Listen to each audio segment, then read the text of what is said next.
नमस्कार। दृष्टि आईएएस के टुडेज जी के प्रोग्राम में आपका स्वागत है। शुरुआत करते हैं अभ्यास प्रश्न से। प्रश्न था, हाल ही में विश्व का सबसे पुराना डीएनए अनुक्रम किस क्षेत्र में खोजा गया है? अटाकामा रेगिस्तान चिली, रॉकीज पर्वत उत्तरी अमेरिका, ग्रीनलैंड डेनमार्क या फिर पश्चिमी घाट भारत। इसका सही जवाब है ऑप्शन सी, ग्रीनलैंड डेनमार्क। हाल ही में उत्तरी ग्रीनलैंड से दुनिया के सबसे पुराने डीएनए अनुक्रम प्राप्त किए गए हैं, इसलिए विकल्प सी सही है। 2 मिलियन साल पुराने डीएनए के नमूनों से पता चला है कि ध्रुवीय क्षेत्र कभी पौधे और पशु जीवन से समृद्ध था। इसमें हाथी जैसे स्तनधारी, मास्टोडन, बारहसिंघा, खरगोश, लैमिंग्स, गीज, बर्च के पेड़ आदि शामिल थे। आपको बता दें कि ग्रीनलैंड दुनिया का सबसे बड़ा द्वीप है जो उत्तरी अटलांटिक महासागर में स्थित है। आज के सेशन का पहला प्रश्न है, डिस्ट्रिक्ट मिनरल फाउंडेशन के संदर्भ में निम्नलिखित कथनों पर विचार कीजिए। 1, इसे 2017 में स्थापित किया गया था। 2, यह एक गैर लाभकारी वैधानिक ट्रस्ट है। उपर्युक्त में से कौन सा यहाँ से कथन सही नहीं है या फिर है? केवल 1, केवल 2, एक और दो दोनों, या फिर ना तो एक और ना ही दो। इसका सही जवाब है ऑप्शन ए, केवल एक। हाल ही में विभिन्न राज्यों द्वारा डिस्ट्रिक्ट मिनरल फाउंडेशन के तहत एकत्रित राशि का विवरण प्रस्तुत किया गया। वर्ष 2015 में खान और खनिज विकास और विनियमन अधिनियम 1957 में संशोधन करके डिस्ट्रिक्ट मिनरल फाउंडेशन यानी डीएमएफ की स्थापना की गई, इसलिए कथन एक सही नहीं है।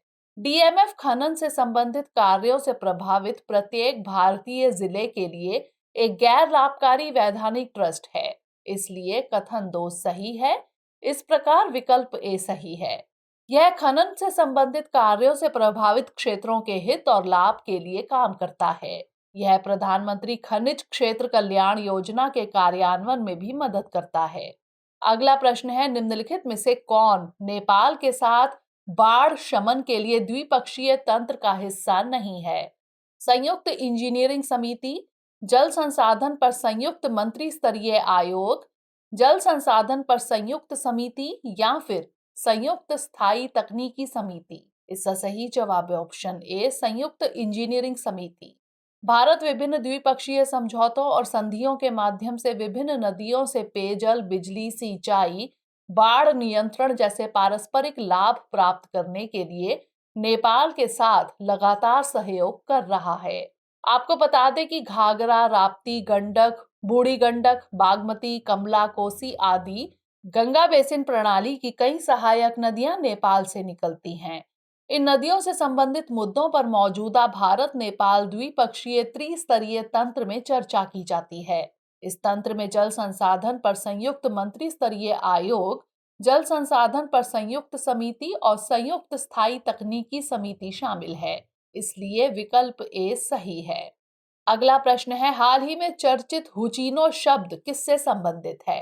लोक नृत्य, भोजन, स्थानीय पवन या फिर जनजाति। इसका सही जवाब है ऑप्शन डी, जनजाति। बिहार के सारण जिले में जहरीली शराब पीने से 30 से अधिक लोगों की मौत हो गई। आमतौर पर खराब गुणवत्ता वाली शराब के लिए हुच शब्द इस्तेमाल किया जाता है। यह शब्द हुचिनो से लिया गया है। हुचिनो एक देशी अलास्का जनजाति है जो शराब बनाने के लिए जानी जाती थी, इसलिए विकल्प डी सही है। आपको बता दें कि ब्रांडेड शराब के विपरीत कच्ची शराब बिना किसी गुणवत्ता जांच के बनाई जाती है। शराब का उत्पादन 2 बुनियादी प्रक्रियाओं का उपयोग करके किया जाता है, एक किण्वन और दूसरी आसवन। अगला प्रश्न है, जूल्स रेमिट ट्रॉफी किस खेल से संबंधित है?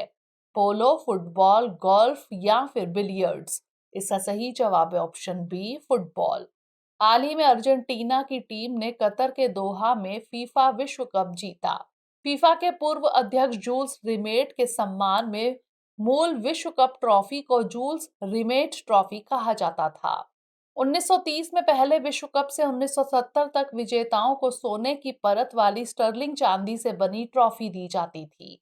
इसके बाद फीफा के एक नियम ने उन देशों को मूल ट्रॉफी रखने की अनुमति दी जिन्होंने 3 बार विश्व कप जीता था। 1970 में ब्राजील की टीम अपने तीसरे खिताब के बाद इस ट्रॉफी को अपने देश ले गई। 1983 में ट्रॉफी चोरी हो गई।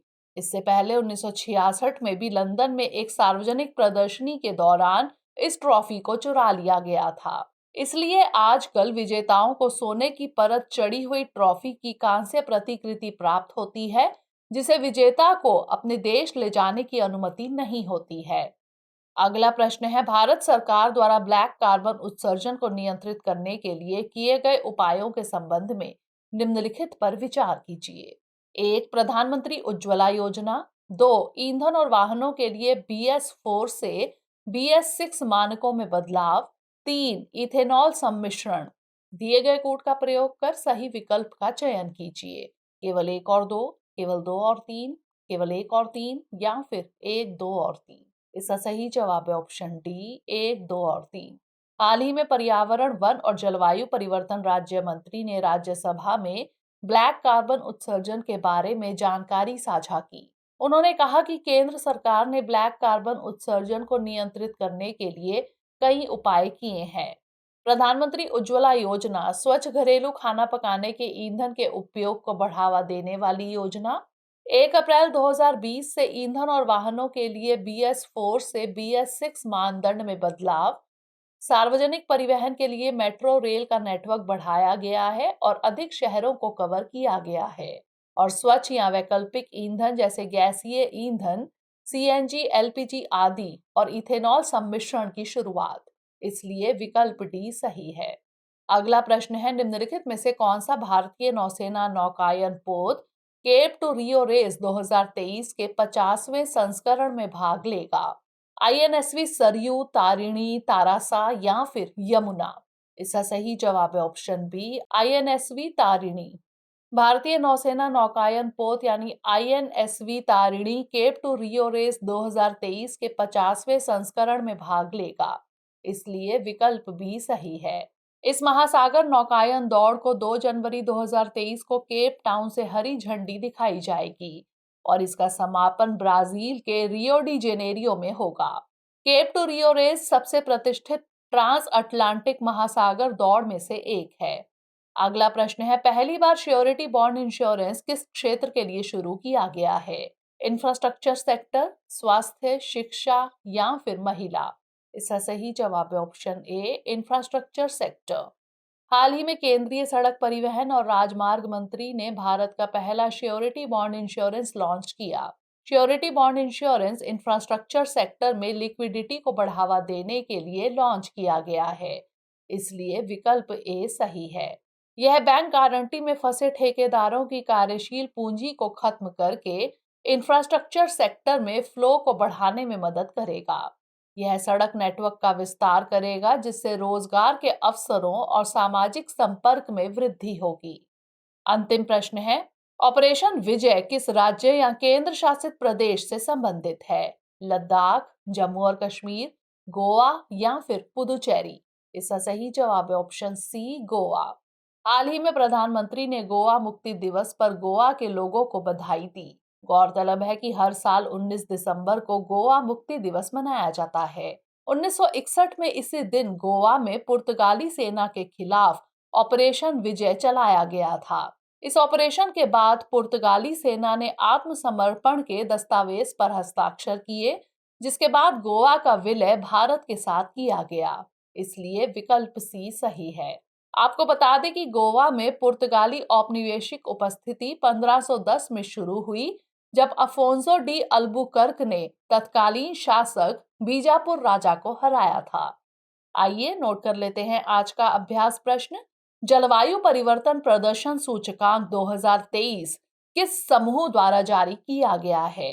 अंतर्राष्ट्रीय मुद्रा कोष, जर्मन वॉच, विश्व बैंक या फिर संयुक्त राष्ट्र पर्यावरण कार्यक्रम। इसका उत्तर हमें कमेंट सेक्शन में जरूर भेजिएगा। अगले सेशन में नए प्रश्नों के साथ मिलेंगे। तब तक के लिए पढ़ते रहिए एंड स्टे मोटिवेटेड।